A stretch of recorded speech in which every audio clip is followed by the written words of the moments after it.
All right, we're going to begin the meeting of the Transportation Authority of Marin Board of Commissioners meeting of December 11th, 2017. And there is no chair's report, other than thank you everyone for coming today. All right, Commissioner matters not on the agenda. Commissioner matters? All right. Seeing none, we will go right to the Executive Director's report. Yes, good afternoon, Diane Steinhauser here. You have at your place a map of the Marin-Sonoma Narrows. We have an item on consent, item 6A, that talks about the uncompleted portions of the Narrows and the need to enter a cooperative agreement with Caltrans. This is not a financial impact item. This is a process that we go through, and the map kind of delineates the segments of the Narrows that are unfinished in Marin. So there's a segment up by the landfill, both directions, and then there's a southbound segment through Novato that has to be completed as well. We'll make sure we include that map in the future. Richmond-San Rafael Bridge, for those of you crossing the bridge going eastbound, you'll notice work still going on the bridge at the San Quentin Main Street on-ramp, as well as some of the electrical and signage work on the structure itself. We understand that the third lane on the bridge will more likely be open at the end of January rather than the end of December. So we've got some additional work that needs to be completed out there, some testing in particular of this electronic messaging system that tells folks when they can use the shoulder and when they cannot. Simultaneously, we're working on Surf Francis Strait, the approach to the bridge, and we'll have our lane drop extended another 1,000 feet or so past where it drops now. It drops right around the melting pot, past that last signal on East Strait as you wind around towards the bridge.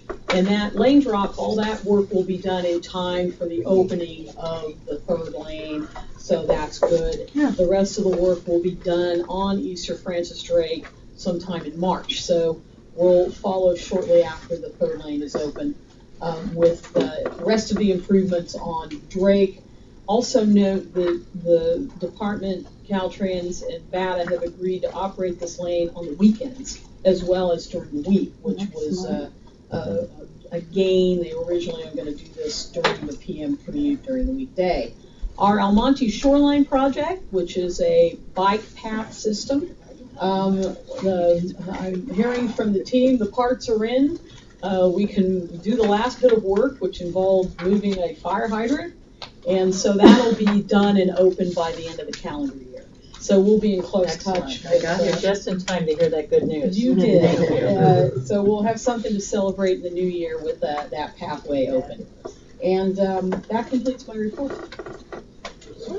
And I've seen kids riding on the Almonte new improvements, and they look great.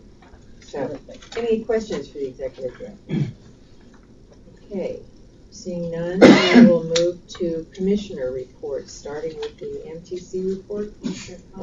Yeah, just a quick announcement that next week on Wednesday, December 20th, there will be an MTC meeting. Actually a workshop on regional measure 3 and how best forward to go with that. Open to the public, obviously, so would encourage anyone interested to attend. Okay, we'll go to the Marin Transit report, Commissioner Rice.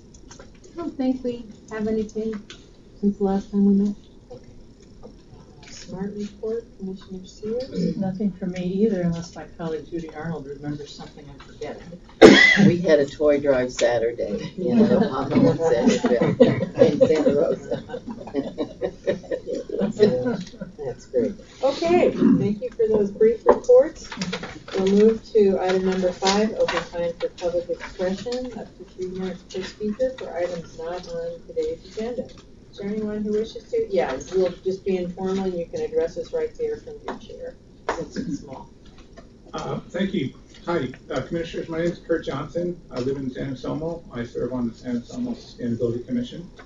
I'm here because, like many of you, I'm pretty much appalled at what's happening in Washington, D.C. right now, particularly related to climate change.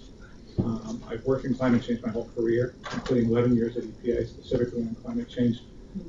My clients today are federal and state agencies, Oak Ridge National Laboratory, National Millennium Laboratory, and others. Like many activities locally, I believe in data, and the data over here, this is from Marine Climate Energy Partnership, it's showing that, I think you can see all these numbers, but transportation is the largest percentage of our greenhouse gas emissions. And this orange slice of the chart is actually getting bigger every year. Thanks to marine clean energy, our emissions profile is getting better and better in electricity. And so that transportation slice of the pie is getting bigger and bigger every year. There was a lot of far-sighted leadership that created marine clean energy, which is what's cleaning up our electricity. The question for this board now is, what role will it play in tackling this, which is essentially the next frontier for climate in Marin County? I'd like to respectfully suggest a couple things. Number one, consider making climate an integral part of the mission of this organization. I understand you have competing priorities as reflected in today's paper. However, given that you are effectively the 500-pound gorilla in the transportation space, I believe you must sort of systematically consider climate in all your activities. So specifically, what might that entail? As many of you know, our local Congressman Huffman, introduced legislation called the Carbon Pollution Transparency Act. The idea is basically mimicking the Congressional Budget Office. Before Congress would vote or approve legislation, it would understand the carbon impacts associated with that. What I'm suggesting to all of you is you ought to apply that same rule locally. Evaluate the greenhouse gas emissions associated with your current activities, and prospectively look forward and evaluate the greenhouse gas emissions impacts of what you're proposing to do in the future. Thank you for your time. Okay. Thank you. Are there any other comments? Yes, please. I'll follow up on Kurt's. My name is Jeff Bickner, and I want to present one solution to help the Transportation Authority of Marin in line with things like Drawdown and other organizations that are addressing greenhouse gas emissions in Marin County. I understand that no single organization is responsible for home-to-school transport, and there's no single dedicated funding for home-to-school transportation. And yet, research to date shows that the busing could go up from 13% to 30% of all students. There's a big growing need, and there's very little busing available for some high-need schools, especially Kentfield.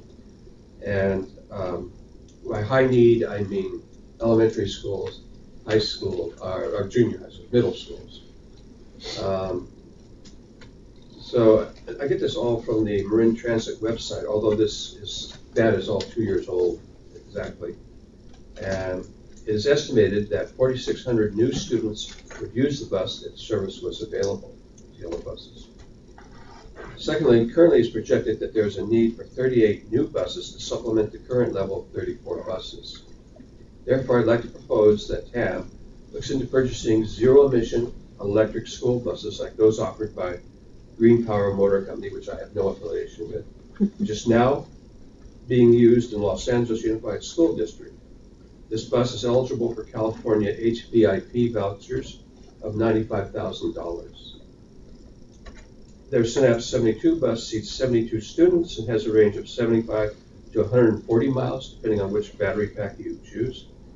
These are assembled in Porterville, California.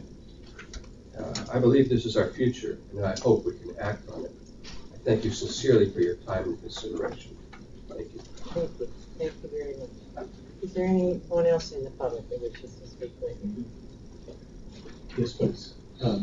Madam Chair, David Kuhnhart from the Court of Madera. Today I'm speaking as an individual who's been an observer and sometime assistant and participant in the very nascent Drawdown Marin program, which was just referred to. There are obviously the supervisors, particularly Supervisor Sears and Connolly, who are co-leaders of that, know full well what everything that I'm about to speak about. And I just, on the occasion of Kurt Johnson suggesting that we need to really step up Yes, please. step up the attention and focus here on greenhouse gas reductions, which are so critical for our climate future. Just urging this group to take note that 2018 will be a new significant set of events, coming together, initiatives that will affect each of 5 areas, including transportation as one. And how can we use the biggest leverage reductions of greenhouse gases? We in the Environmental Forum are participating in helping to put on some deep meetings on this topic in January and February and March, and we hope to work with you and work in collaboration. Thank you very much for your time and attention. Thank you very much. Okay, thank you. Seeing no further speakers, we'll move now to the consent calendar. Item number 6. We'll approve these all in a single vote. I'll move consent. Second? Okay. All in favor? Aye. Okay, any opposition? Thank you, that motion carries. We'll go now to item number 7, acceptance of the recommended medical benefit option selection. Mrs. Madden. Yes, I'd like to introduce Lee Chong. She's going to be making a brief report to you. We are continuing in our efforts to separate from local government services and, in essence, become our own agency. It's something long overdue. So one of our last steps in the process is to make sure that we move our medical benefits over. And again, similar to what we have now, it has been our goal all along. So we'll be giving you a brief report. Good afternoon, Commissioners. As Diane mentioned, this is one important step this agency have to take moving towards separation from LGS. And what staff is asking your action actually approve today is actually to approve the recommendation from the HR ad hoc committee as well as staff to join the COPPERS Health Benefit Program, also known as PEMCA, which stands for Public Employee Medical and Healthcare Act. And we also, under the assumption that this will be approved by the board, we're also asking for your authorization to direct staff to continue working with the HR ad hoc committee, and then we can finish up the selection and the implementation of all the ancillary benefits, which including dental, vision, short-term, long-term disability, etc. As Diane mentioned, it's a long overdue process actually. After 18 months of working with COPPERS, we finally got the confirmation from PERS staff as of last Thursday. We have to fully execute TAM and COPPERS retirement benefit contract. We also got the confirmation that as of January 1st, our contract will be effective. So that actually guaranteed us, this agency, that we can separate from LGS as expected on January 1st. And then also there will be no service gap in this case for all the current LGS hired employee, and also the 2 RGS employees will be joining the PERS benefit program as of January 1st. So in order for TAM to become an independent employee of record, as staff reported to the board back in October, there were 6 items that we have to address: payroll services, HR services, benefit programs, and works comp and all the wonderful stuff. And the medical benefit program is a key element of the benefit program development. And just to go over the process that has been taking place so far. So we actually engaged Payne & Associates, which is a company that provides quality medical benefit options to public employees, formally as of July of this year. And then the ad hoc committee actually started working with staff since that time, reviewing the different options we have, and also helps guide staff through the whole process. So when we started the process, as you can see from the slides up there, we actually had 3 options. And the top one, which is the current LGS-RGS medical plan, also it's called the PACE plan, was the option that we were hoping we can actually end up with. because the PACE plan actually is very similar to the PERS benefit level, and also the PACE plan, not like the OPAP, the COPPERS plan, the PEMCA plan, it has no OPAP liability implication because it does not allow employee to access the program once you retire. So that was actually the option we focused on. However, after intensive legal review by both LGS and the broker, we realized the legal requirement is just not very feasible. It basically requires this agency to form a JPA with LGS, and we decided that was not really the right direction to go. So with that in mind, we went out to the market. As I said, we started to work with Canaan back in July, and we received 4 proposals from the brokers team, and we reviewed all those proposals. And also, knowing that 10 out of the 11 local cities and towns in the county actually are in the PEMCA program, staff also reached out to COPPERS medical program staff and start to research this option. So as I mentioned, starting as of August and October of this year, the ad hoc committee reviewed all the initial information with staff. And in November, we had 2 meetings actually pulled through the final report as well as all the supporting documents. And the ad hoc committee made an initial recommendation at that time to join the PERS program, the PEMCA program, based on all the information provided. And then we also had an additional meeting on December 5th. That's when the ad hoc committee reviewed all additional information one more time and confirmed the initial recommendation to the board. So without going into too much detail, I just want to provide you enough information, hopefully, for the board to have a good understanding of the process and the major decision factor here.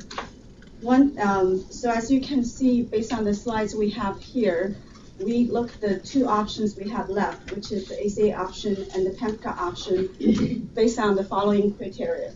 The first one is the premium rates, and then we look at the benefit design. Then we looked at the health plan availability and availability of the ancillary benefits, and we also reviewed the other major benefits to consider. Mostly it's really the OPAP liability. What was the real impact on this agency? So under the premium comparison, I do want to point out, if you look at the premium factor alone, it cannot give you an accurate picture of the 2 options we have. Because under the ACA option, if we pick a proposal that has similar premium cost as the current plan and also as the PEMCA plan, the benefit structure, the benefit design is actually it's much more reduced. Let's put it that way. In some cases, if you look at the out-of-pocket maximum that employee might have to pay, in a major medical event, the maximum might be doubled or even tripled. So that really, has a very major negative financial impact on the employee and potentially on the agency as well. So we look at plans that have similar premium costs and the ACA options, but we also basically ask the broker to give us the most expensive plan, which kind of match the benefit level better, but still cannot really match exactly. It's still at a reduced level. If we look at the best option we can have under the ACA option, the premium cost is at least a 30% increase compared to the current cost. And however, under the PEMCA plan, as we show in the slides here, assuming every employee here will go with a similar plan, we actually could see a potential small premium cost reduction. So moving to the benefit design criteria, as I mentioned, under the ACA option, we really cannot find a plan that can match all the major benefit factor we reviewed. But under PEMCA, just because it's a typical governmental plan, just like the plan we're currently in, it's actually very similar. So there's no major change there as well. The other thing we look at during the review is really the health plan availability. One thing I want to point out here, we are a small group with 11 employees. We only have 5 employees in PPO plans right now. when we were out getting proposals, the brokers basically told me, you cannot have any of your 5 employees drop out of the PPO plan. That's the minimum requirement for us to get a quote for you. If anybody decides to drop out that plan, we actually cannot get PPO plans for you anymore. So in terms of plan availability under the ACA, they're very limited. We were quoted for 2 different Kaiser options and 2 different PPO options by the end. And under all those options, as I mentioned, if any of the employees decide to switch in the middle of the year, we will have a problem during the renewal process. However, as you can see on the next slide, under the PEMCA option, we actually have access to 10 plans, and there's no minimum enrollment requirement under PEMCA. The PEMCA plan does not need, we can actually technically have an active contract with PEMCA, but have no employees sign up for medical benefit, and that's allowed under the PEMCA plan. So in that sense, in that case, if 1 or 2 employees decide to change the benefit structure, it has no impact on the agency. And in 2018, the PEMCA plan offers 7 HMO plans and 3 PPO plans. And also, as we know, the premium rate and the PEMCA is not decided on the age, on the demographic of this specific group. It's actually decided by the 1.4 million members they have in the whole program. So that means it's much more stable in terms of premium cost. So moving to the next criteria we look at, which is the ancillary benefits. As I mentioned, those are dental, vision, short-term, long-term disability, employee assistance program, etc. PERS actually do not offer, PEMCA program actually does not offer those benefits, but the ACA option, under the ACA option, the broker actually can provide us specific proposals. So I just want to report to the board, we have been working with the broker since November, and we have some good options. And our goal is once we select the medical option, we will go ahead and finalize that process under the direction of the ad hoc committee. So other major factors to consider during this, basically it's one of the most expensive benefits that this agency provide. Under the ACA option, I just want to emphasize again, is the reduced benefit level and also the potential volatility we have to deal with the premium rates. And also, as I mentioned, the enrollment requirement is just because the size of this agency, it's pretty risky. And under the PEMCA plan option, as we all know, it's the OPAP liability. As I said, 10 of the local cities and towns in the county has the plan, so I know we all have experience about this problem. And in order to make sure that the ad hoc committee and the board has the accurate information and a complete picture to make the right decision, we actually engaged the Bickmore risk management consulting team back in October. We had the consultant team produce an actual report, so we know exactly what we're getting into. So a little background about the PEMCA program. I want to mention is, as you probably all know already, the PEMCA program does have a minimum employer contribution requirement. In 2018, which means you have to contribute a minimum level to both the active employee as well as the retirees for the medical benefit. In 2018, the minimum required contribution is $133. And when we joined the PEMCA, and the agency do have 2 options. I just want to give you a little background here. So the 2 options are, one is called equal methodology. Under the equal methodology, the employee has to contribute 100% of minimum required employer contribution to both the active employee and the retiree at the beginning of the contract. So basically, if we join and the equal amount, if retirees, that retiree is entitled to receive $133 in 2018 for medical premium. But PEP can also allow agencies to join the program under so-called unequal methodology. Under the unequal methodology, the agency have the option to join and only pay $1 towards the retiree's premium contribution in the first year, and there will be a 5% increase annually, and by year 20, it will reach to 100%. So by year 20, that's when the employer is required to pay the same minimum employer contribution to pay both active and retiree.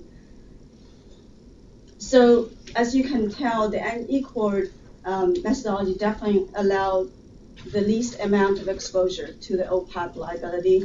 But I also want to point out, under the unequal amount methodology, you can actually, the employer has the option to contribute more if you would like. So what we talked with the ad hoc committee and is that the agency should join under the unequal methodology, and then depends on the financial situation of the agency. We can determine the details later. But if you join the program under the equal methodology, you cannot go back to the unequal. But with the unequal, it just gave the agency more protection in that sense.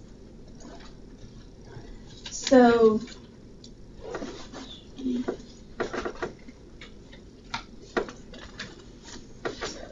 to go back.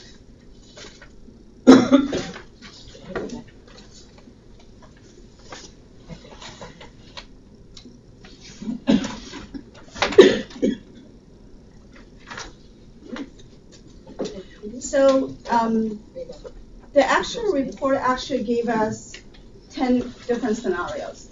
So I'm just going to present the best case scenario and the worst case scenario to the board to give you a basic idea of what we are dealing with here in terms of the magnitude of the problem here. So under the best case scenario, so under the worst case scenario, what we're talking about here is we're going to join the program as the equal methodology. As I said, that really exposed the agency to the maximum level of liability. And then we also assume we're going to pay as it go. There will be no trust funded to pre-fund the liability. And under that assumption, the maximum discount rate you can use is 3.1%. And then also we're going to assume all the employees retired from this agency will join the program and will require basically the minimum contribution. So as you can tell, that in a way it is really probably the worst scenario you can have. It's very likely when somebody retired from the agency, they might not join the medical program right away because the spouse might be still working and they have coverage through other programs. And the best scenario case we're talking about, in terms of best scenarios, really means the least liability for the agency. Under this scenario, we're talking about the unequal methodology. And then also, because we're using the unequal methodology, you only contribute a dollar in the first year. So the chance of the retiree wants to take advantage of the program is low in the early years. So we're assuming only by the year 20, only 60% of the retirees will actually take advantage of the program. So this is the table that shows the numbers we're dealing with here, dealing here under the worst case scenario. As it explains there, the present value of the future benefits is the discounted projected benefits of cost of all future MEC contribution for retirees, which is the sum of item 1, 2, 3. So the first item is basically the actual accrued liability, which is that it's a realized liability already at this time point. And the normal cost basically is the annual liability we're looking at. And the future, item 3 is the future value, which is not really realized yet. It's only for people, for example, if I work 20 years for the agency already and I'm going to retire in 10 years. So the first 20 years, my whole liability after retirement will be divided among the 30 years that I'm projected to work with the agency. The first 20 years will be realized because I worked my 20 years already. The next 10 years I haven't worked, so that's the future liability. So when you present our GASB OPEB liability, you only need to show item 1 and 2. That's basically your OPEB liability you have to show on the books. And I also want to point out the implicit subsidy here. It's really not a cost to this agency. That actually is a benefit this agency will receive as a small agency in a big pool. That basically is, it's called implicit because when people retire, they normally have to pay a much higher premium cost if they're not in the PEMCA program. But because they have access to the pool, they're paying a much lower premium rate. And the actual report actually requires you to report that benefit as an implicit subsidy on your books. But in terms of real dollar, I just want to make sure we fully understand that in terms of real dollar that we actually need to address as the liability, we actually only need to take column A and B under item 1 and 2. So that's the actual dollar amount we need to address. So under the worst case scenario, as you can see, the dollar amount we need to address is about $500,000. It's $510,000. And the annual normal cost for this agency is about $43,000. If we move to the worst, the best case scenario in terms from the agency's perspective, I just want to point out, you can see the numbers dropped dramatically. So we will be only looking at a actual liability of $81,000, which is for the current group we're talking about over most likely a 30-year time period. And then our normal cost, annual normal cost for this agency is only going to be about $9,000, actually close to $10,000. I see those numbers in the body of your description, but are they in the table? 81,000 and 9,700. You will have to add a couple numbers up. So 81 will be. 81 will be those 4 numbers. Oops. Will be those 4 numbers here. That'll be the number we actually have to come up with the funding to fund. So that's the 81. And the 97 basically will be the annual normal cost down here.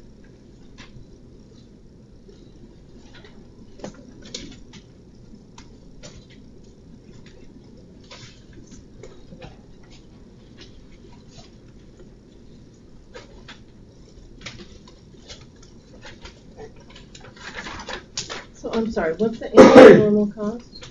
So that's the annual liability we will have to, basically have to set aside to address, to cover. The 81? No, you said the 81 consists of those 4 numbers. Yes. And then the last bullet point says normal cost is the annualized liability amount for the agency, $9,743. Yes. But I don't see that on the chart. So I actually have to admit, I think there might be a no. It is those 2 numbers. Hold on. It's the 87 plus the 990. Right. Oh, there you go. So that's the normal cost. Got it. Okay. Yeah, thank you. That's a normal cost.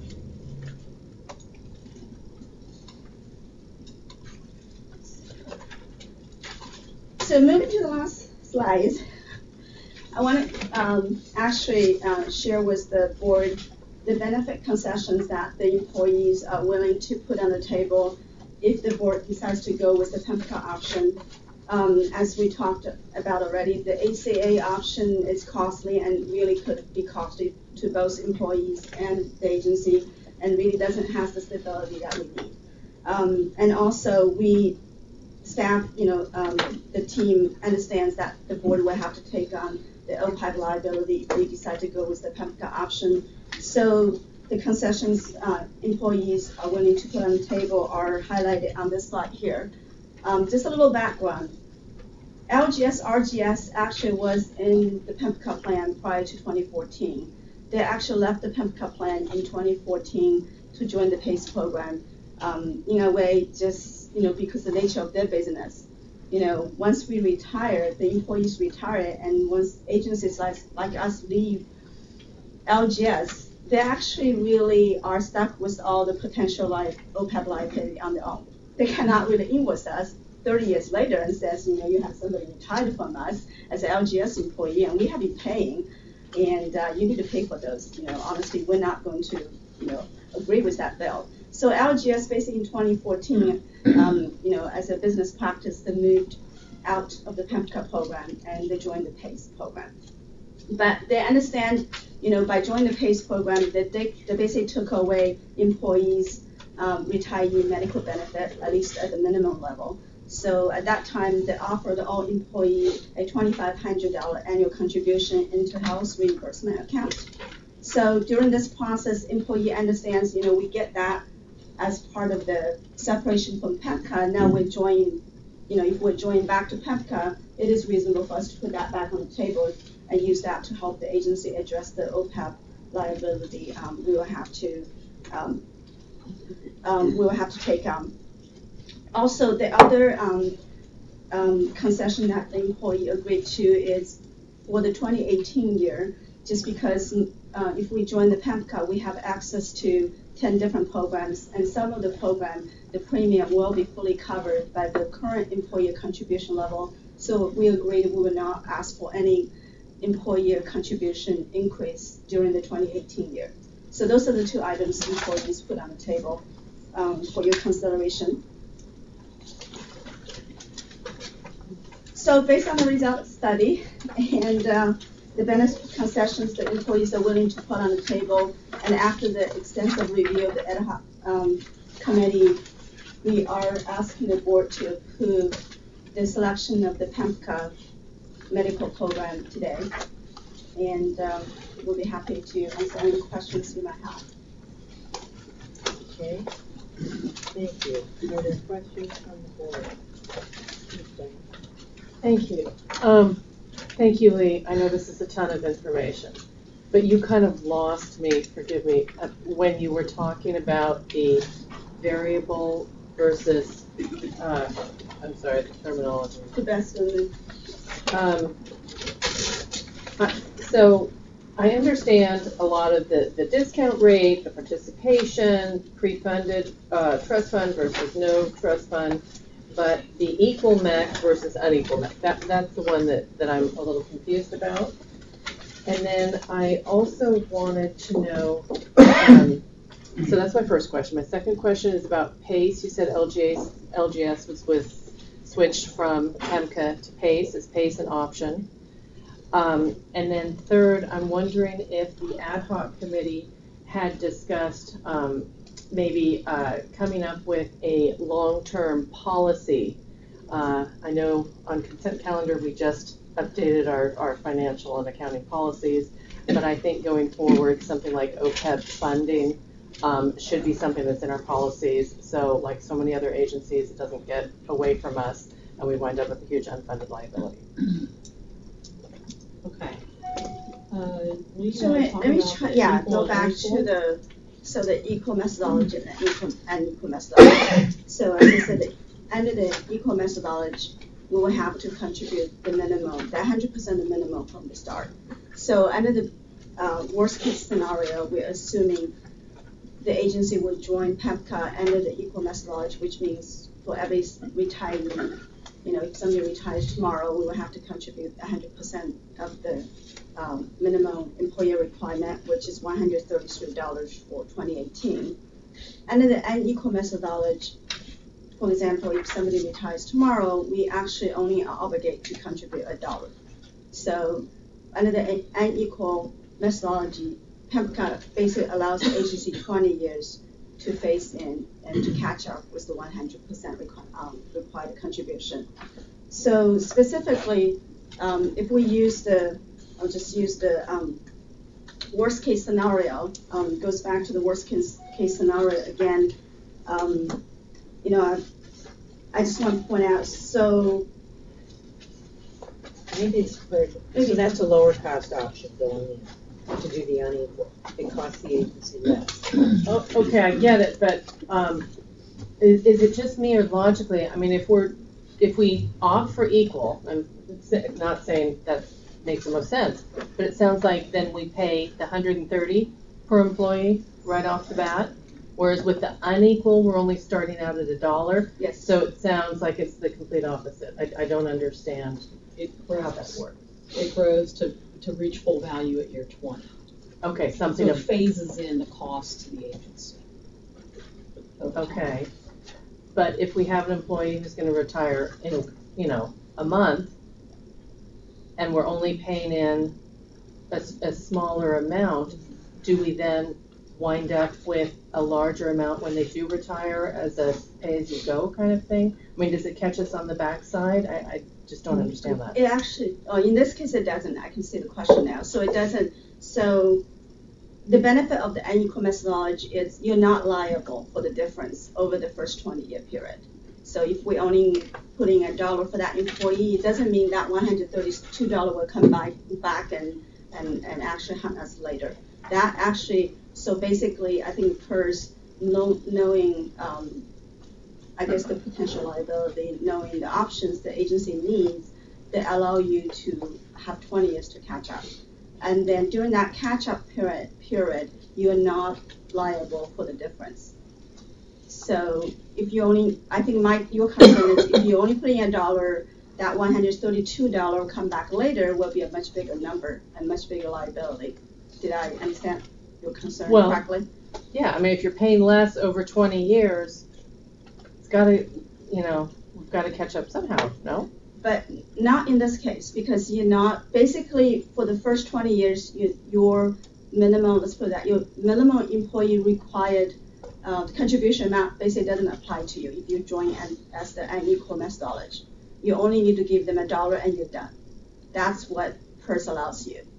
But if you join at the equal methodology, then you do have to give them the full 133.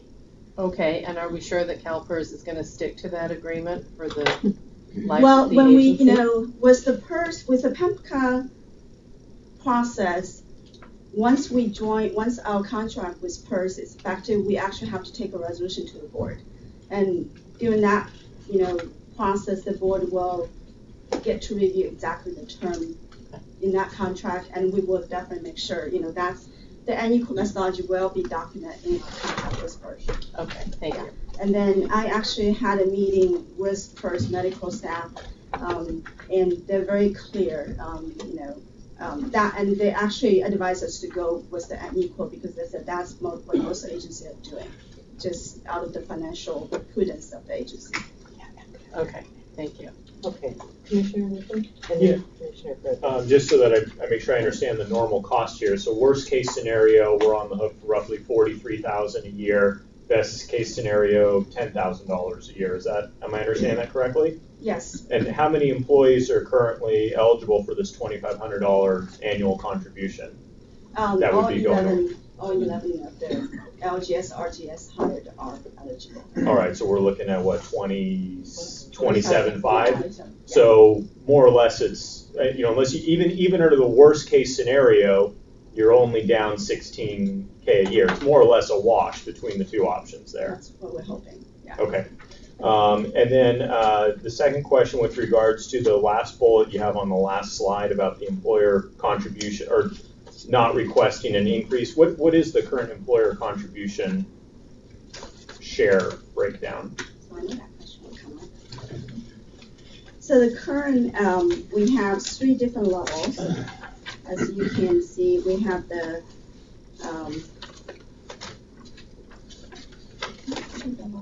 Is it more or less a cafeteria plan with a flat rate? So for single, right now it's about 770.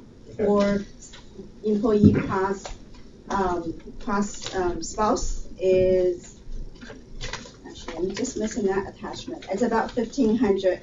Okay. But don't quote me on the numbers. And then for the whole family, it's about, I believe it's close to 1,800. Great. So to take all this just big picture to narrow it down, worst case scenario, it's an additional $16,000 a year for this organization. but we're providing our employees with a much better variety of options to choose from moving forward. That's the, Did I capture it in a nutshell? definitely. Okay, great, thank you. Commissioner Frederick.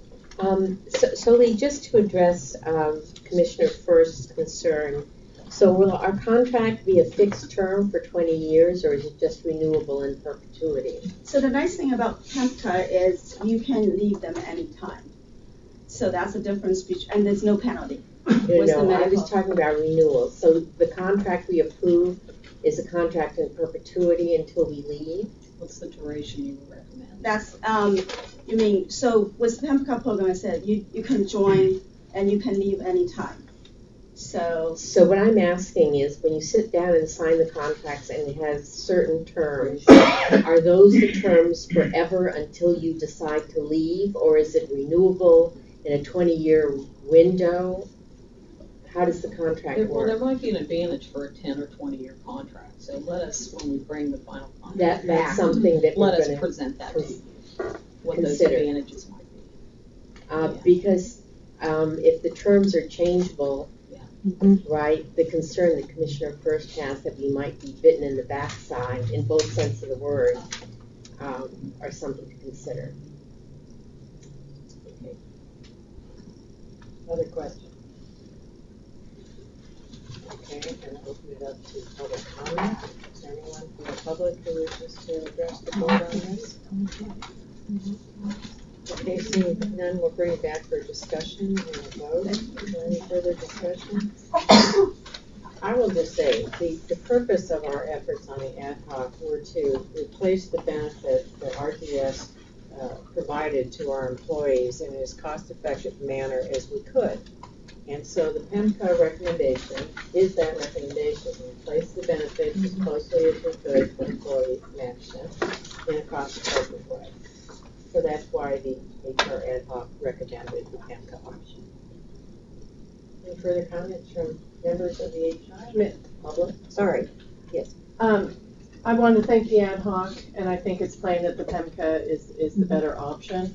I would just ask that the ad hoc, as well as staff and the board, consider financial and accounting policies such that we cover all the liability for, especially for OPEB, pensions going forward as well. I think we should address.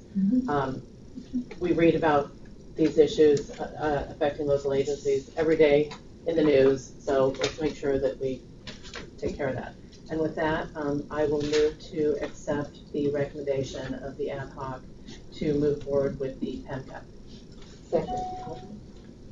I did do public hearings. Okay, we have a motion and a second. All in favor? Aye. Any opposition? Thank you, Lee, thank you, Diane, and to the ad hoc. This motion carries. Okay, we'll move now finally to item number 8. DPAC presentation and authorization for next steps. Yes, thank you. Good evening again. I'll be kicking off this item. Back in June, on June 1st, the TAM board authorized the formation of an expenditure plan advisory committee to take a look at whether we could and should renew our sales tax, increase our sales tax, and what, in essence, what would be in both of those plans. The expenditure plan committee membership was 24 members of the community, stakeholder groups. 12 of those members are on our current citizens oversight committee, and they moved into the process as well as adding additional members to the group. The group met over a 6-month period and would like to make their report this evening as to their findings. The staff will, at the end of the report, be looking for feedback and approval on some next steps in this process. And so I'm going to start by introducing the chair of the expenditure plan advisory committee, Deanne Chernock, who would like to do a few introductory words And did a great job chairing the group over 6 months, may I add. Thank you, Diane. And good afternoon, Chair Peters, Commissioners. I want to thank you, the whole TAM board, for trusting the members of the EPAC for the daunting task of preparing a recommendation for you. And I want to thank the members of the EPAC for trusting me to chair this committee and speaking to you today. We've all worked really hard to prepare this recommendation. And Bonnie's going to give you the details in a minute. But first, I would like to paint for you a little picture of the transportation sales tax from one Marin voter's perspective. Sales tax, as you know, is a reality of life in Marin. We all know, and if we don't, we should, that 1/2 cent added to every dollar we spend goes directly to TAM. And we don't even pay much attention to that on a daily basis. But when I'm waiting at the Novato McDonald's to pay $1.09 for my $1 Diet Coke, I sit there watching across the street as the Marin Transit buses go zipping through the new Novato bus depot at the rate of about 1 a minute. And I'm reminded that my 1/2 cent has contributed to the successful operation of those buses. When I weave my way through hundreds of little kids and moms and dads and hikes of cars at Pleasant Valley School every afternoon, I'm reminded that my 1/2 cent has contributed to the crossing guards who keep the kiddies safe, bright sidewalks at curb cuts, and those little blinky signs that tell me if I'm driving too fast through the school zone. When I head out for shopping or errands along Novato Boulevard, I'm reminded that my 1/2 cent has contributed to the successful widening of 2/3 of my route down Novato's route through town. And when I head up to Petaluma through the Marin-Sonoma Narrows to shop or to dine, I'm reminded that my 1/2 cent has contributed to the construction that will ease congestion between Marin and Sonoma counties. So now I'm being asked to consider renewal of that sales tax for another 30 years. That's 1/2 of 1 penny for 1 Diet Coke. That's a no-brainer. Well, consider. When the EPAC started brainstorming ideas for a sales tax renewal, we identified several ongoing transportation needs that can't be funded with the current sales tax in its current configuration. For example, we need to keep the crossing guard program alive and growing. We need better school transportation, including yellow buses. We need more funding for local streets and roads. And we need seed money to leverage state funds for our major capital projects. We also identified several new transportation needs that can't be funded with the current sales tax in its current configuration. The visible effects of climate change mandate that we all address the effects of sea level rise on our transportation infrastructure. And we all need to do that now, if not yesterday. We also need to look toward a future of new transportation technologies that will reduce greenhouse gases and improve our modes of transportation in ways we couldn't have imagined even a dozen years ago. And all of these needs, when met, will help to ease congestion on Highway 101. Well, there's no new money in this renewal proposal. So how do we do that? Well, I must say your advisory committee is really sharp. By carefully tweaking the current expenditure plan, the EPAC has found ways to reset the clock, as it were, so we can fund these new critical transportation needs without further burdening our taxpayers. But don't just take our word for it. This is just a recommendation. What's important right now is for you to hear from the community. Accept our report, go out and talk to the cities and towns, conduct another poll, send your EPAC members out to talk to our own constituencies, polish the expenditure plan, and please get it on the ballot as soon as possible. And don't worry about competing with other ballot measures. There will always be other ballot measures to compete with. We just all need to be brave and carry on. And so as chair of the Expenditure Plan Advisory Committee, I'm happy to introduce Bonnie Nelson, our facilitator, to give us some details about the program. Thank you, Van. Thank you so much. I just want to say, this is, I think it's my 6th or 7th expenditure plan committee to work with in the Bay Area, and you should be very proud. This was an amazing group, super smart, very dialed in, asked good questions, didn't all come from the same place, and came to a 100% consensus on the plan that we're going to present today. They were absolutely marvelous to work with, and it's a credit to Marin County and to the group as a whole. You set up this group this summer with a charge to do a couple of things. To develop a plan for what a 1/2 cent and 3/4 cent sales tax might look like, to consider whether to put a sales tax renewal on the 2018 ballot or to wait, and to provide additional guidance for the development of a full expenditure plan. The EPAC completed all of those assigned tasks and spent most of their time developing the 1/2 cent extension, which is what they recommend for the 2018 ballot. Tonight, I will present the recommendations of the committee. I want to emphasize that while this is an important milestone, this is a beginning, not an ending point. What we are asking tonight from you is for your permission to begin collecting feedback from the local jurisdictions and our partner agencies that help to spend the sales tax money. We will then be able to come back to you at the end of the first quarter for a decision on whether and what to put on the 2018 ballot. Going out tonight does not necessarily mean that you agree with everything that's in this plan, only that it is reasonable to take this plan out to begin to collect feedback. Failing to do that essentially closes the door on a 2018 ballot. So with that in mind, the EPAC process, they met 8 times from July to November. There were 24 members, as we said, a diverse group that not only represented themselves very well, but got feedback from the groups that they represented in a variety of formal and informal ways.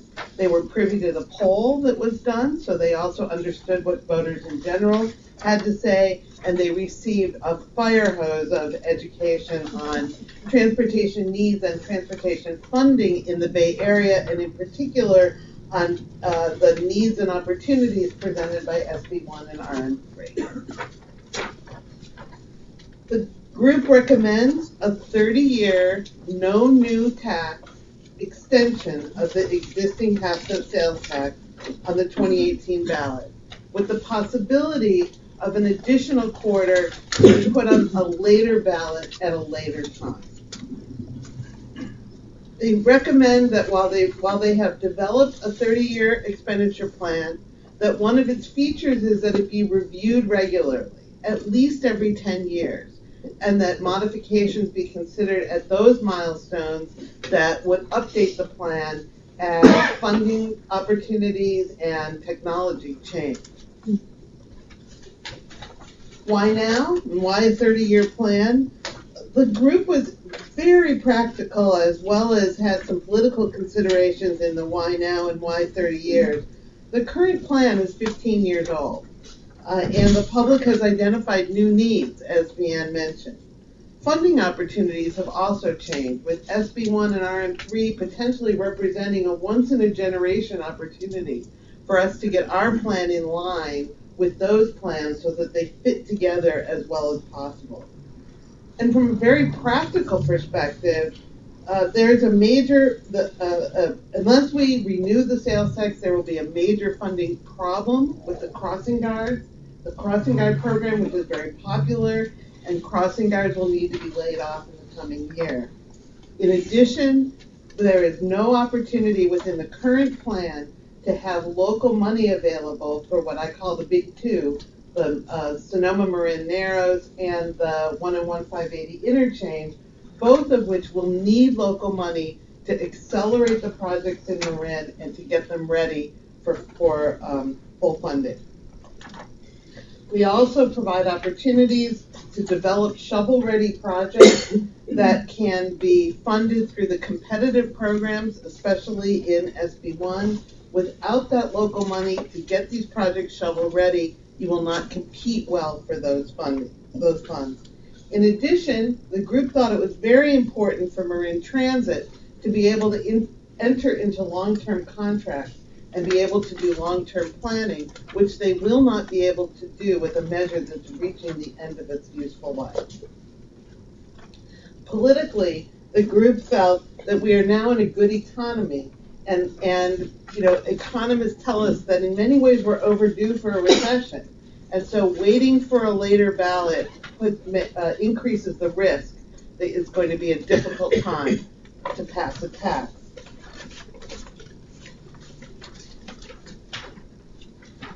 With a no tax increase measure, Marin can move forward.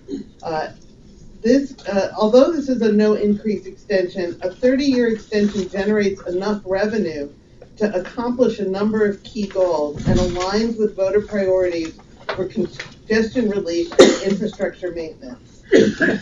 Specifically, providing local match funds for the Big Two projects, providing shovel-ready projects for additional funding that will be available through SB1 and RM3, addressing flooding, sea level rise, innovation, and resilience, including things like electrification, electric vehicles, including dealing with the impacts of climate change throughout our program. It preserves the crossing guard program, saving at least 26 guards, which will otherwise be eliminated. And for the first time, it allows set-aside funds for school bus and school transit services, while maintaining the commitment to Marin Transit. Just a quick note about consensus. We had a lot of lively discussion. We did have a 100% consensus on the half-cent plan that I am presenting tonight. I'm going to go through each of the 4 elements of the plan. They'll sound very familiar to you.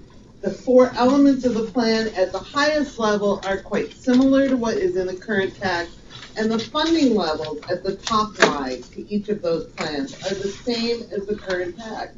We just made some adjustments within each funding category. In highways, the SB1 funds that are available for Highway 101 and the Marin-Sonoma Narrow cover capital projects.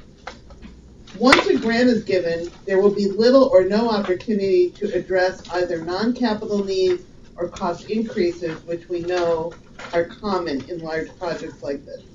The RM3 funds can be used for all phases of the project, both for support and capital, but that funding amount is not fully clear and won't be until after the election. And we know that TAM is likely to need local funds in order to accelerate when it will be funded through those 2 programs. Our history with the gap closure in Measure A shows how helpful a very small match can be, where TAM was able to take a very small match amount for the gap closure and use it to leverage additional funds and close a gap that made that project possible. On the local street side, there is a major increase in the amount that will be given to the cities and towns to be prioritized by public works directors, while keeping the commitment to complete the major roads projects that are named in the existing measure. We've moved the Safe Pathways project under DPW control in partnership with their local task forces, which I think will provide more flexibility and allow those Safe Pathways projects to be considered along with other projects on local roads. And we've provided 2 new programs that provide funding for sea level rise, flooding impact, and infrastructure resiliency, as well as innovative ideas to reduce congestion. On the Safe Route side, we've maintained a robust commitment to the education program, and most important, we have restored the crossing guard cuts that would be slated for a cut in the fall of 2018. We've provided for up to 90 crossing guards countywide. Failing to pass this extension will result in a cut of at least 26 guards countywide. And we've created a new program for quick fix safety-related projects that can be directed by the task forces, things like paint and signage that shouldn't have to wait for larger DPW-related projects. On the transit side, we have maintained your substantial commitment to public transit, with 55% of the funds still going to transit. We have, however, used that money a little bit differently, identifying a pool of funds that can be used for school-related services, both yellow bus and school-serving transit routes, where no funds, dedicated funding currently exists. We've also set aside a small amount of funding for connections to regional transit. That could be the extension of your LIFT program that you're operating to connect to SMART, as well as funds for connections to ferry services. And we've maintained the commitment to rural and recreational services, as well as increasing funding for senior and paratransit programs. The capital funds in this program are focused on maintaining a commitment to the green fleet of transit vehicles, including electric and hybrid electric vehicles.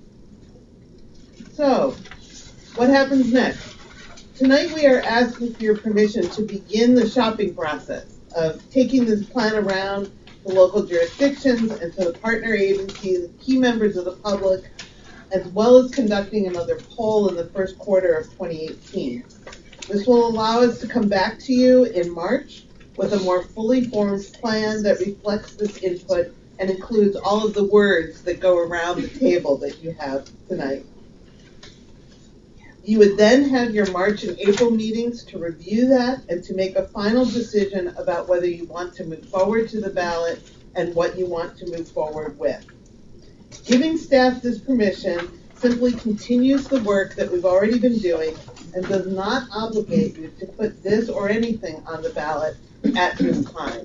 That is still a decision that you will need to make, and you will need to make it in the March-April timeframe in order to meet the deadlines to put something on the ballot. We have also asked our EPAC committee members who are here this evening to continue to be involved with us as we move forward and begin the outreach and education process that is necessary to have a successful ballot. And with that, we'll be happy to answer questions. All right, we'll open for questions from the board. Okay, Danya, you're first. Thank you. Thank you very much to the Expenditure Plan Advisory Committee. I really think it was a very well thought out, really terrific plan and a great presentation. Thank you. Two things that are really at the forefront of my mind. Local roads, of course, needs a ton of money. We'll settle for what we can get. However, I wanted to point out that the existing Measure A split the local roads into two buckets, half for major roads and half divvied up among the jurisdictions by formula. There were certain jurisdictions that didn't get anything out of that major roads bucket. And that was, my understanding is, because major roads would be prioritized during a renewal, and eventually everybody's major roads over time would be addressed. Well, that didn't happen. So I would like to see some adjustment of the formula, or maybe a separate little bucket to kind of make whole those jurisdictions that didn't get anything out of major roads through the existing Measure A. And perhaps that can be done in a later iteration. I'm not sure it needs to be done up front, but I do think it's something that this board should consider, that in all fairness, those jurisdictions that didn't get anything and kind of have been waiting for their projects to move up in the priority list maybe could use a little consideration. Second, I would love to see very strong messaging, very concise messaging on any outreach efforts.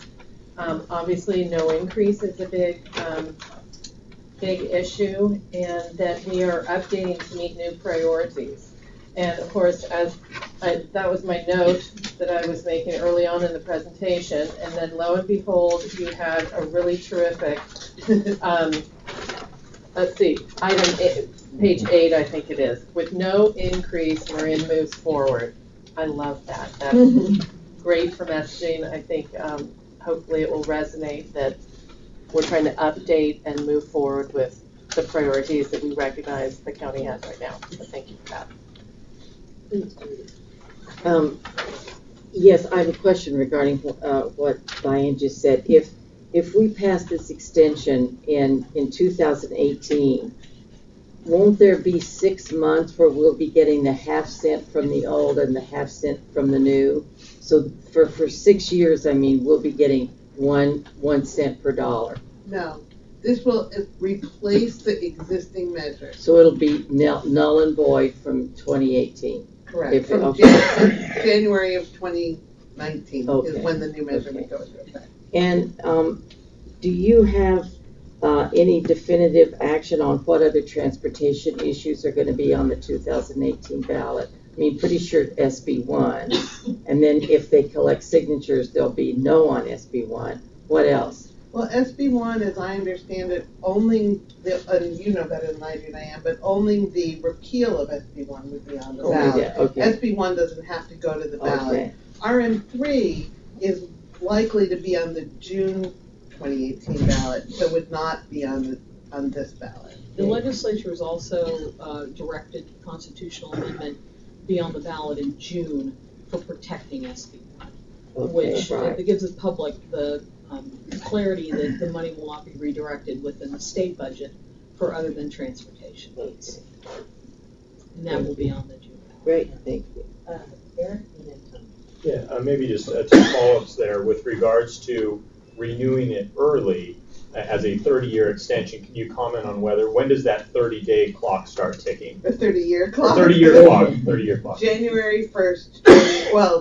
January 1st, 2019 is when the new measure would go into effect, and that would be when the 30-year clock begins. All right. So essentially, it would just be 26 additional. If it did pass, it's essentially 26 additional years. 26. All right. And then with regards to the split that Commissioner First mentioned on the major roads.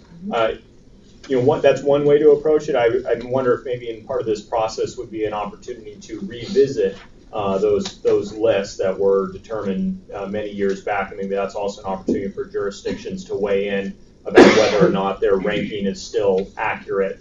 I don't know if that's something that was discussed or talked about, or maybe when you go speak to the various jurisdictions, because I know some of those priorities may have changed. It's been a while since those were determined. And so one of the things we want to do is meet with the public works directors, find out where they are on that. The small amount of outreach that we've done suggests that many of the public works directors like the idea of collapsing those two categories because it gives individual cities and towns maximum flexibility with the maximum amount of money.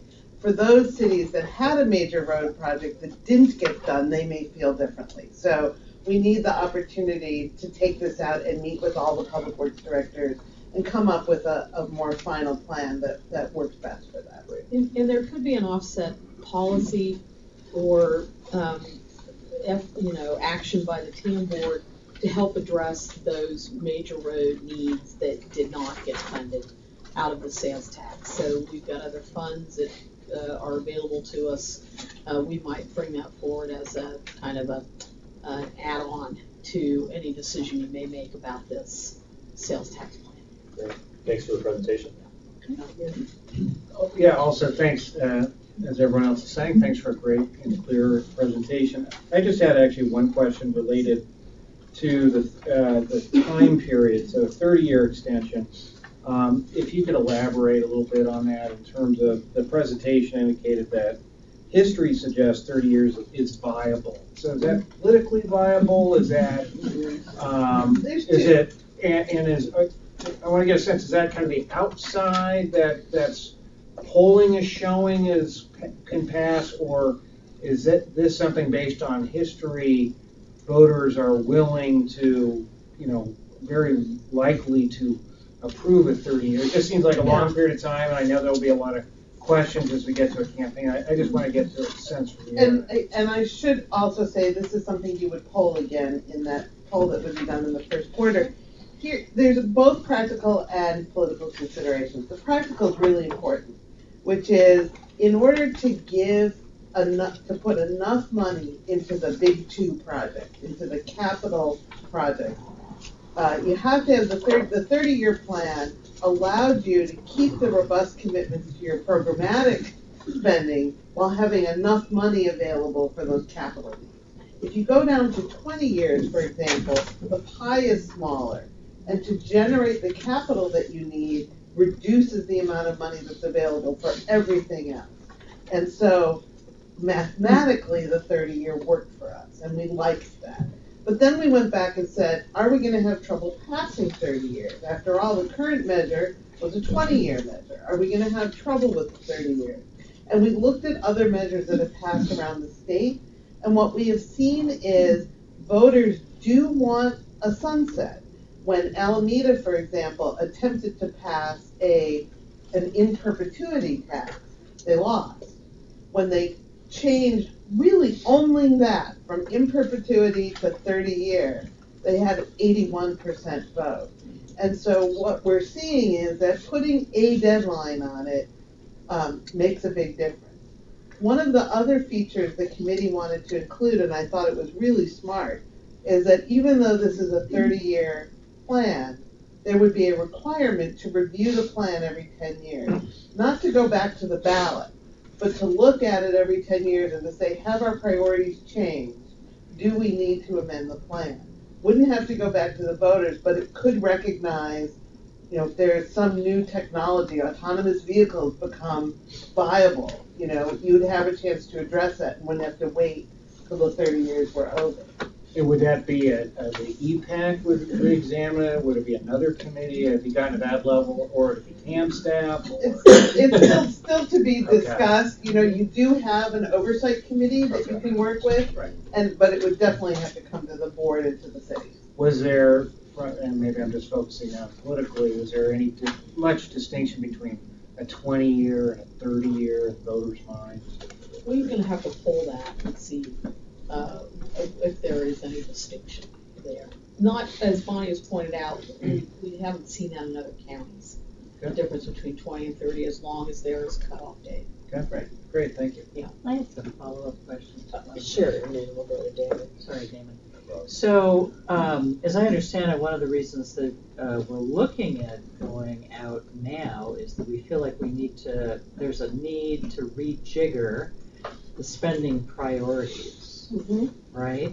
So given that we can't, I'm right on this, if we can't change our spending priorities now without going out to the voters, how is it that we could then do a review every 10 years and rejigger priorities without going out to the voters? Well, how do you make that difference You work? can make amendments or changes to your plan right now without going to the voters.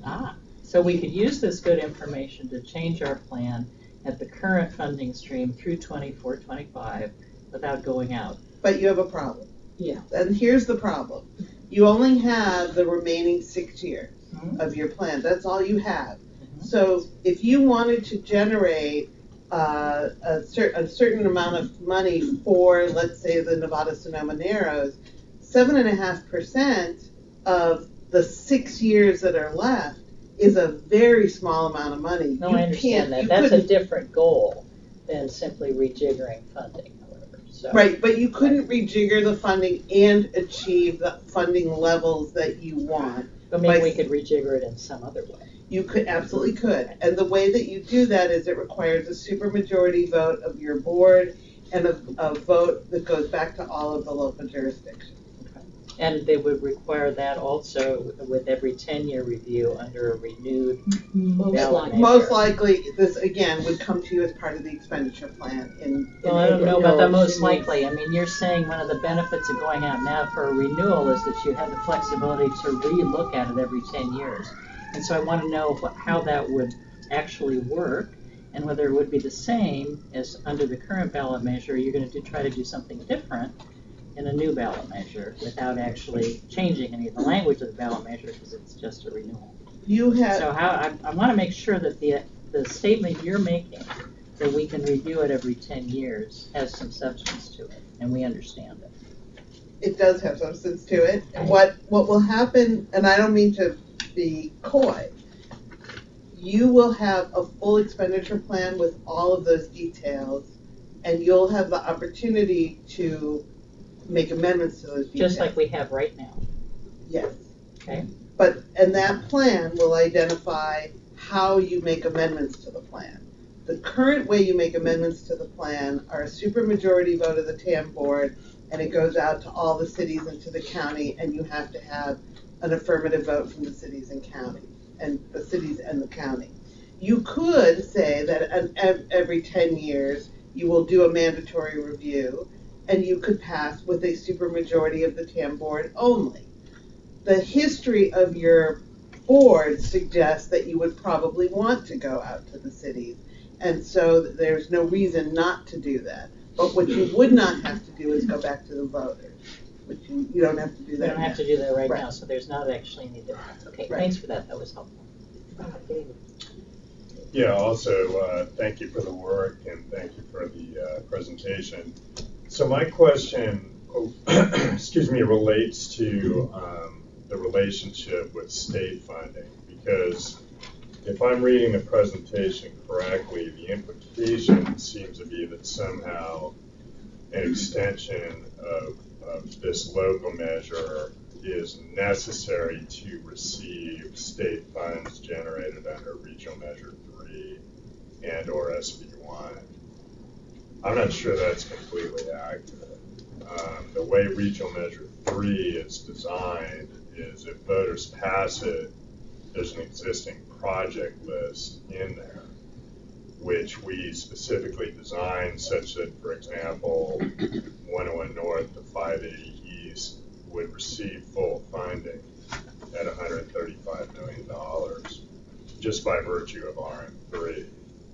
Marin Sonoma Narrows would get $120 million, which is at or near full funding for completion of that. So I think it's important not to somehow suggest that, because herein lies a dilemma. We're going to be asking for support of Regional Measure 3 in June 2018 and a vote against repeal of SB1 in November 2018. Basically, the sales pitch there in SB1, let me just add, that bakes in formulas where each locality gets a certain amount of money, significant money, for local road maintenance and repair. That doesn't hinge on this. Correct. Okay, so basically, on one hand, we can't be making that pitch, but then later say, oh, by the way, whether or not you get any of that money is contingent on this. So I know there's an interrelationship, though, under a matching fund concept. But can you elaborate on that? Yeah. Maybe, I think it's important to be asked. Yeah, I will, and I think I am. Well, you are correct. You are absolutely correct that the RM3 money allocates a fixed amount of money to individual projects. But they won't all be funded on day one. Some will be funded right away, some will be funded later. In terms of which ones get funded early, one of the first questions is going to be, do you have local money? Because there's going to be local money is going to be necessary to make, if there are any changes or any enhancements that a locality wants. Local money is going to be necessary to cover any cost overruns. If the project ends up costing more than the dollar amount in RM3, they're going to be looking for who has skin in the game in order to be prioritized. You'll get the fixed money that's in RM3, but you might get it in year 1 or you might get it in year 20. And we know historically on these projects that if you bring something to the table, you're going to be able to get your money sooner. And I think that's very clear. On SB1, yes, the local streets and roads money is by formula, and the cities and towns and county are going to get their money by formula from SB1. But the rest of SB1 is discretionary and competitive. And one of the key questions in all of those discretionary and competitive grants is, what have you got as local match? And right now, you don't have it. Plus, SB1 is capital funds only. We're having a lot of trouble trying to design the narrows and finalize that design and right-of-way work, utilities, etc., in order to be eligible for the money that we believe the CTC would give us in a competitive program. So this kind of gives us, both of these were designed as kind of a 10% match. And, strictly speaking, SB1 will provide funding for the Marin Sonoma Narrows. That's what we understand. RM3 will substantially fund the 580-101 connector in San Rafael. It's been our experience, though, that in terms of cost increases, local features, and getting to the front of the line, these matching funds will do us a lot of good. So I think part of this is going to be care in the messaging. I think you're right in that RM3 is going to go before voters and have that project with a big $135 million ticket on it. What we learned in the gap closure is at the time we adopted our expenditure plan, we needed $25 million to finish the gap closure in San Rafael. We ended up needing $100 million to finish the gap closure in San Rafael. So, it's just, we were able to layer on other state and federal funds as we got to that last project over on the right side there in order to finish the project because we had the local money in play. So I think that, strictly speaking, your messaging is right, but our reality and how we believe this is going to work in terms of especially the competitive funds under SB1 is that we're going to need to have some of our own money to both finish design and address any cost increases. And in terms of the 101-580 connector, we picked a number in the summer of 2017. Let's hope it stays there, but our experience has been otherwise. And, we didn't estimate on these projects the current state of the market, which we know from bid openings and from what we're hearing from public works around the county that, there's a lot of competition on projects, and that's going to continue for many years in terms of affecting the costs of projects. So this gives us the cushion that we need to ensure that those projects are built. Can one call? Yes. And Bettini fits in the same, is Bettini part of this equation as well? Bettini was not picked by the group with respect to a specific capital project that they would like to have named. Bettini is in Regional Measure 3. We're going to have the same challenge with Bettini in terms of how to address costs that are beyond, what is illustrated in Regional Measure 3, which has $30 million dedicated for Bettini. Might it be more in cost? It's hard to say. Where will those funds come from? We don't specifically name Bettini in this recommendation from the EPAC. So does that also beg the question with regards to the Richmond San Rafael, the connector 580-101 connector in the Narrows, that we would be wanting to prioritize the sequencing of those, because I'm guessing that RM3 isn't going to release all those monies all at once for both projects? Right. Okay. So, Diane, I appreciate your explanation of the importance of matching funds and why SB1 is an integral piece of all this consideration. And I was noticing on the PowerPoint presentation on the highlights of planned transit, the last bullet point says some reduction in capital funding responding to North Bay transit funding opportunities and bridge toll. So if there's bridge toll, then there's the ability to reduce capital funding and move this money around.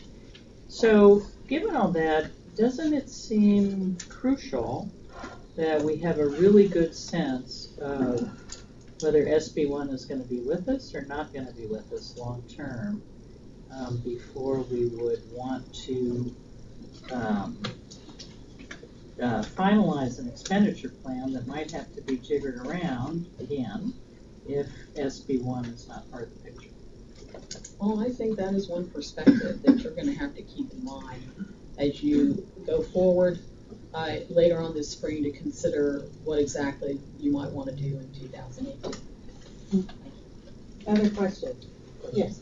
Yeah, thank you. It's a great plan. I think you've done great work. Only question is again about the messaging. I'm looking at the crossing guards, but I'm seeing there's a gap in funding, where the crossing guards will stop in the fall, and the funding won't be available to January. And again, it's a messaging issue. I want to be careful of promising something that we can't deliver in September, whatever that year would be. And so it gets back to Damon's issue. The other comment I wanted to make, and I think you all are aware, it's a unsettled time right now related to ballot measures, and it looks like November 18 is going to be particularly busy with the shift to even years from special districts, from school districts, from town councils.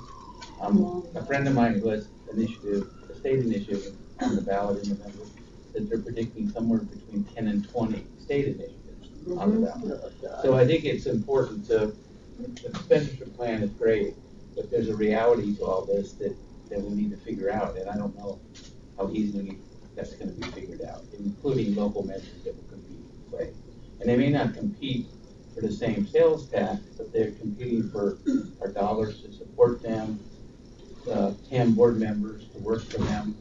So there's a bunch of outside issues that need to be put into this. Well, and this is, in some ways, this is a brave new world, right? That we have to be in the even numbered years. Everybody has to be in the even numbered years.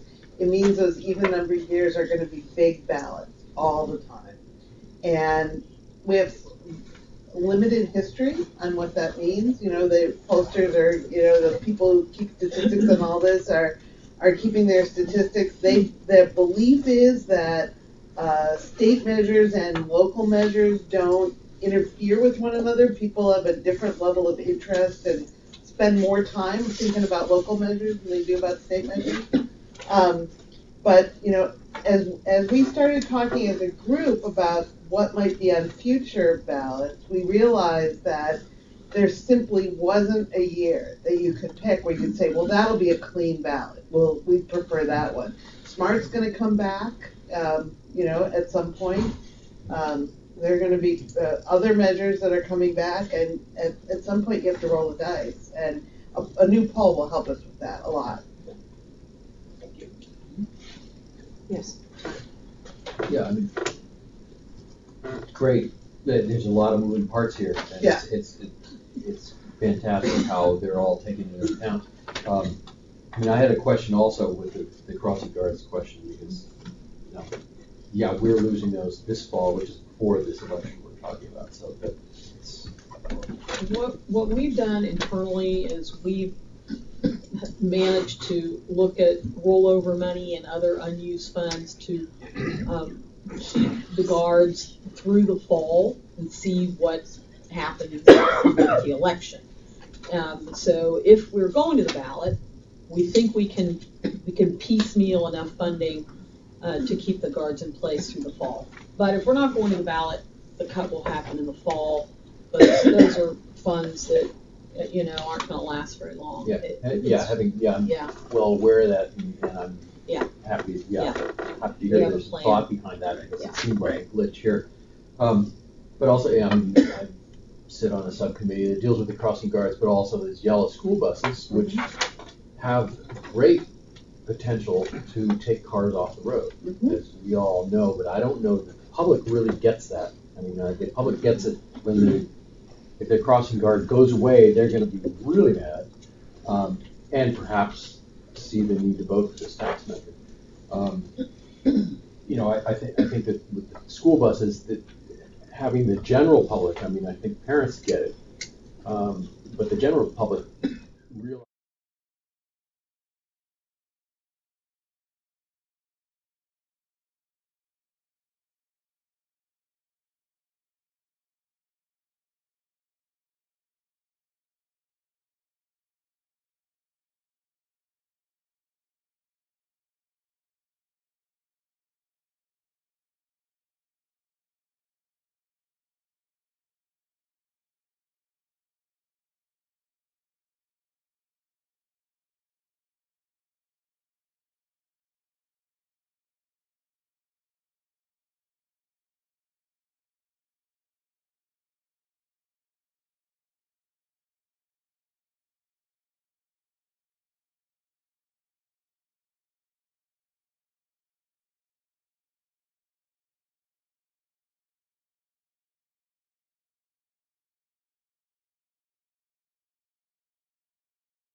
our roads are maxed out right now, and I think forward-looking like that, I think should be a part of this plan, and it's a way that we can sell it in a positive way.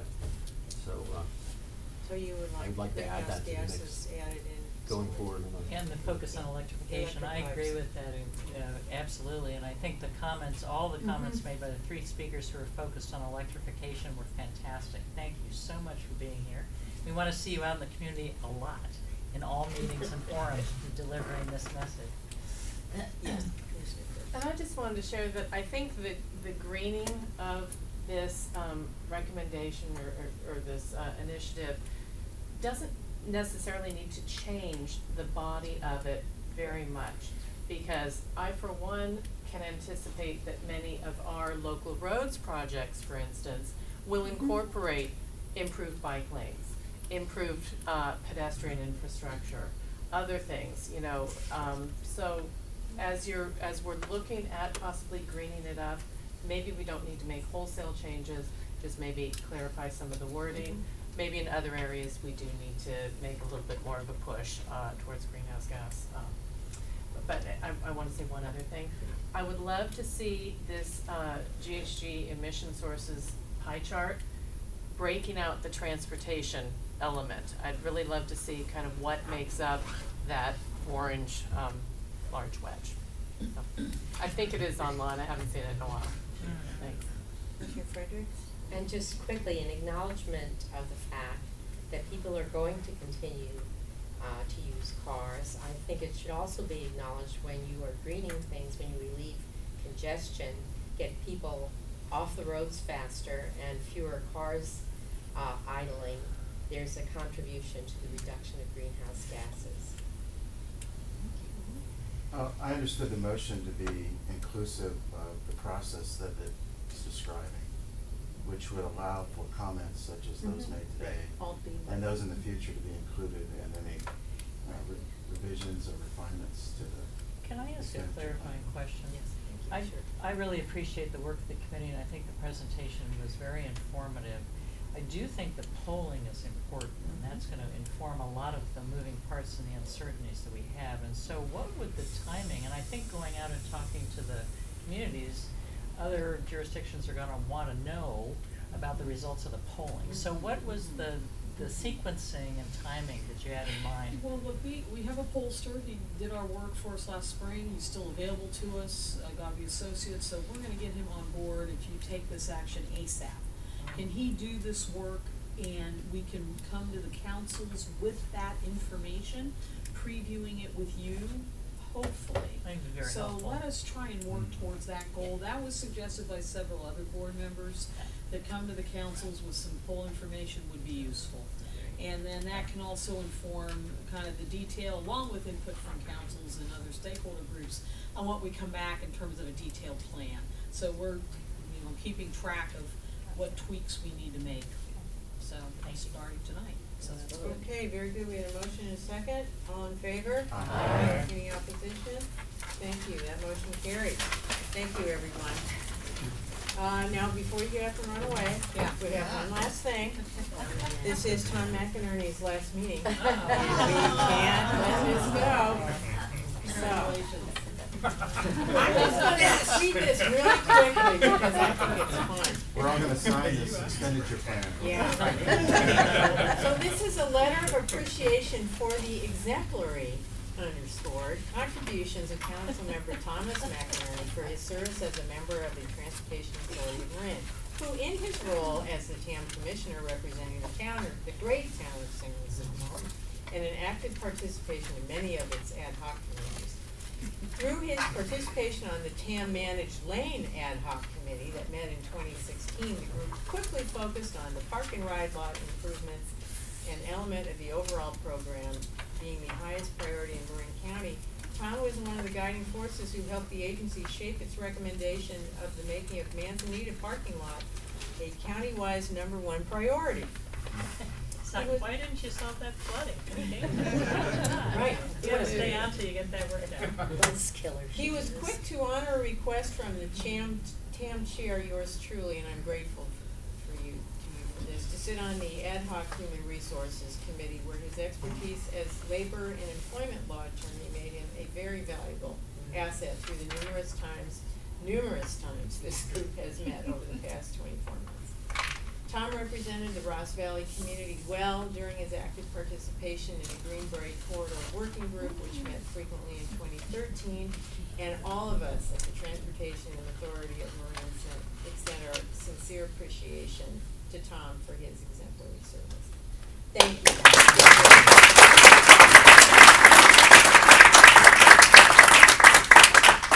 Any last words? No. Good in the order? You're very generous, and I just want to thank everybody. You guys do an amazing job on this, and it's been a privilege to sit here at these meetings and participate. Thank you, Stephanie. With that, we are adjourned. Oh, yes. Yes. Well, Madam Chair, I just wanted to recognize. Oh, yes. That we have members of our expenditure plan committee here with us this evening.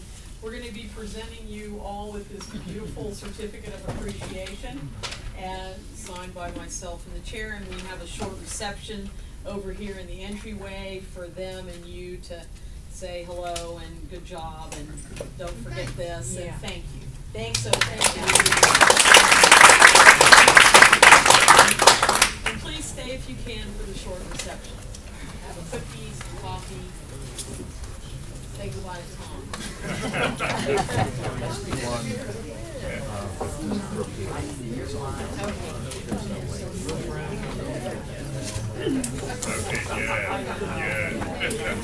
yeah.